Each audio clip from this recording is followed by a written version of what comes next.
Alam mo ba na hindi maganda ang flood likes? Kung ginagawa mo yan para sa isang kapwa mo content creator para makipag-engagement, iwasan mo na yan at hindi rin yun maganda para sa iyo, hindi rin maganda yan para sa tinutulungan at sinusuportahan mo.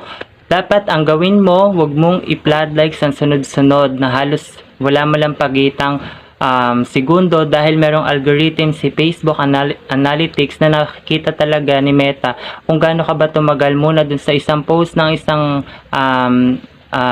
nag-publish ng post hindi naman talaga nabasa or napanood yung post. Kailangan magstay ka muna doon, alam mo yung pinanood mo bago ka mag-react, magbigay ng komento.